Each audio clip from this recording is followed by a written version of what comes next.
again, everyone. I am here today with a new tutorial. I know it's been a while, so I wanted to make it a good one. Recently I've been doing a lot of exploration for my style and sort of what I'm more interested going further in my career, and I realized that stylized work is something I really care about, integrating that studio art and painterliness in my background with some of my modeling.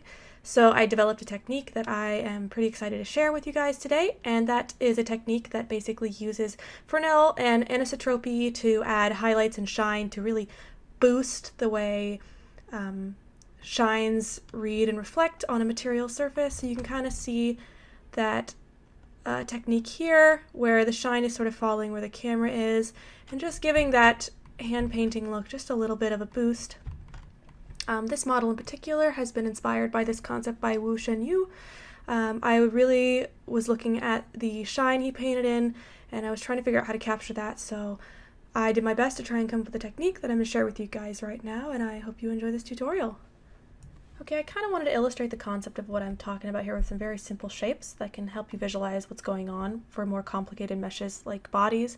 I'm essentially using Fresnel to generate a fake anisotropy because Eevee can't really use anisotropy, so I had to kind of find a workaround. And I'm going to help you understand it as I understand it. It's not the most theoretical or mathematical understanding, but it should serve our purposes pretty well here. So I'm going to go into shaded view, and right now I just have a really normal principled shader on here, but I'm going to show you right away the effect we're getting with this really cool node that is the Fresnel node. And if you plug that right into base color, you can pretty much right away see what's going on here. The Fresnel node is essentially adding a reflective surface effect based on the angle that we're looking at the model, and it changes based on the planes of the model and the direction of the camera and the lights. And it creates this really cool metallic look, and the easiest way to adjust that would be just to throw in a color ramp here. And we're going to basically use this slider here like a levels control, and we're just going to drop these two down so that we can really concentrate the edges of this Fresnel effect so it starts to feel really intentional and, in my opinion, almost a little bit hand painted. You can change this from linear to constant to create a really hard line, and it starts to look a little bit toon, which I think is really cool, and you can kind of control how wide this band is, and so right away you have almost like a cool rim effect, rim light, or an outline, and you can add another node here with that plus, and you can see you can get bands of light. You can change the color as well, and right away you have this really cool effect that you can kind of drive any way you want, and it looks quite toon already. I like to say in linear just so I have a little bit more control of the edges. And this is the very basic of the effect that I have achieved in my model. This is like the underlying theory behind it all, and I was really curious about how I could use this effect to drive a more hand-painted look. And kind of what I figured out is I can use a mapping node here to kind of push and pull this effect or grow and shrink it based on where I want it. The thing though is, how are these Fresnel effects being generated? If I add a tangent node here, I can basically plug this in, and it looks kind of crazy, but from my understanding, it's using the axis of the object to generate the Fresnel. And so when you plug a tangent node in, you can kind of change the axis that it's drawing on. Right now it's taking from the X. If I choose Y, it's going to choose that axis, and this is really useful for cylindrical materials that aren't unwrapped, because it creates this nice sharp band that you can use to drive really nice like highlights and such, and it's, you know, taking into account the top, and this is a great effect for unwrapped material, not unwrapped materials if you're just trying to do something quickly, but you'll find that this is kind of limiting and it's kind of weird to work with. So another solution to this would be to switch this to UV map, and from here you can control with more fine-tuned control the way it's going to reflect off the surface of the object. So let me show you real quick here. I've already marked the seams for these objects, just the caps and the back face, and so I'm just going to unwrap those. And then from here you can see that if I select this UV map, when I rotate it, the Fresnel will respect the angle of the UV map. and the axis of the UV map itself. So if I rotate this 90 degrees, now I can control it and determine exactly where that's going to be and where I want it. And so that's really powerful and will allow us to basically drive these Fresnel effects exactly as we see fit. And this is very useful for more complicated objects like the body or the arm or the hair. You're really going to want that fine-tuned control, so I would recommend using the UV map tangent for that. Okay, now I'm just going to dive right into the actual example here. So here are the bodies that I modeled, and they were symmetrical, and I posed them and angled them. You can see that they still have their symmetry enabled here, but I've posed them, and the model on the far left has no texture and only this anisotropy effect, which I think looks really good even without a texture, and it really helps sell the edges of the material. This one in the middle is only my hand painting, which I've combined the effects to kind of like really intensify that hand painted effect, and you can see here on the far right the effect completely. This is using both my texture and the Fresnel effect added together with math and reacting to the lights in the scene, and it's creating this really dynamic effect that I really like. So let me show you the node setup for this and kind of recreate it for you. Alright, so I'm starting fresh here with just the body itself, nothing fancy, just adding on a principled BSDF shader here. Now I'm going to go ahead and start off by adding my Fresnel, just like last time. I'm going to plug that in, and right off the bat we see our effect here. It's looking okay, and I'm going to do the same thing where I'm going to add a color ramp, and I'm going to define right off the bat the colors I kind of want to see, just so I can help visualize this a little bit better for myself. I'm going to kind of push these in just a little bit.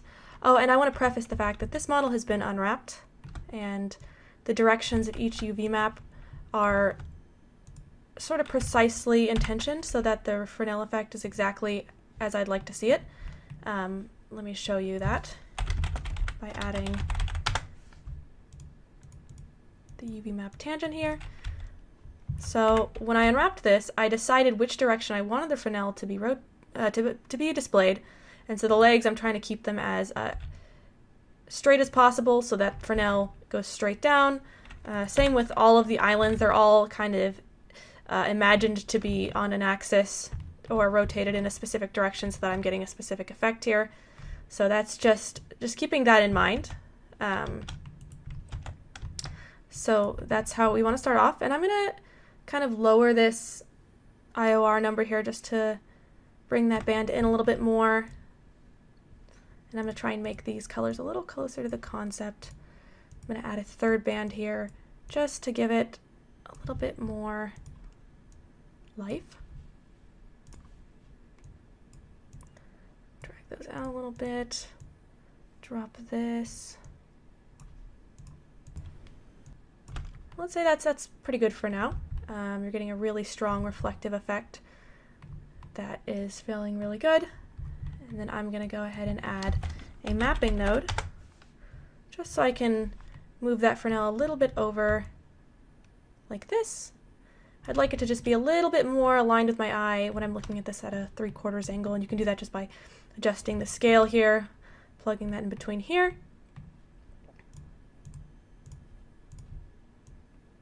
Just like that. And then I would like to add my texture. So at this point you'll want to paint your model, and I could make a tutorial on hand painting as well. But for the minute I'm just going to put my texture in like so. And here is my texture that I painted in advance. I painted it in a way where I really focused on blocking in values to enhance surfaces and kind of painting in a baked-in shine effect with baked-in AO. That's sort of how I think about that process when I'm hand painting. So just as a recap, this is the texture by itself completely. I kind of focused on the fact that in the concept we're getting some really defined areas of highlight here around the hip because the hip protrudes outwards. It picks up that shine. Same here. It's a very shiny surface, very shiny material, and this part of the body is angled out at the furthest to go, so the shine is kind of like picking up on the areas that are most protrusive on the body. And that's sort of what I'm thinking about. I'm kind of imagining the materials are all made of metal, and so I'm really trying to copy this concept's use of value and blocking to create that painterly look. And so this is sort of what I arrived at with my hand painting. I just did this in Blender, nothing fancy, just using the round brush, trying to keep it simple. And the way we're going to combine my anisotropy and this painted texture is I'm going to use a mix color node here. I'm going to change this to add. So I'm going to put this texture into A, and you can kind of see right now that the node is taking the texture and it's adding this grayish white color on top. And if I turn that to 1 or down to 0, 0 means nothing is happening. 1 is it's completely adding white. And I don't want it to add white, I would rather it add my anisotropy effect here. And I'm just going to plug that into here. And now you can kind of see that the anisotropy has been added on top of my texture. And I can change the image effect by going through the different modes here. Here's overlay, lighten, in some way so that you can have them both visualized and mixed together. So here's that. I'm going to go ahead and take this texture and just make it a little bit darker, like so. And I might add in a little bit more color here just to give that a little bit more interest. Just like that. And so now you've got this like nice blue sheen around the highlight, which is really strong. And if you want that highlight to be really intense, you can slide this closer. And so now it's like really like it's been hand painted. Okay, and so now we've got this effect playing over our texture and it's looking pretty cool. Another thing you can do that's really awesome is just add a rim highlight to the edge of this. It always looks good, and sometimes it's really difficult to get with a light. So basically what you're going to do is you're going to want to copy these two nodes here with Shift D, and you're going to want to plug those straight into emission. I'm just going to turn that to 1 so we can see it, and you can make that as strong as you want. That'll interact with bloom. It'll look really good.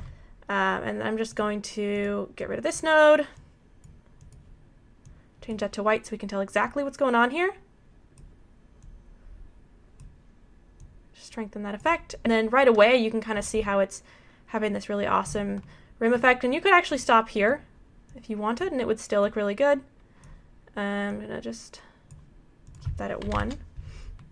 But I'm actually going to kind of try and drive where I want that effect to be so it looks a little bit more realistic. So I'm going to plug in a mapping node, and then I'm also going to type in a texture coordinate node, and I'm going to use the normal information to drive this. And this is just another way of controlling your Fresnels. You can basically use the normal data of the object itself instead of just the UV map to drive where you want this effect to be. So, and you can mess with these numbers to try and figure out what looks best for you. I'm just going to put in these numbers I know work after some experimentation, and you can see here it's not just applying the effect to the whole body, it's applying it specifically as if the light was coming from this direction.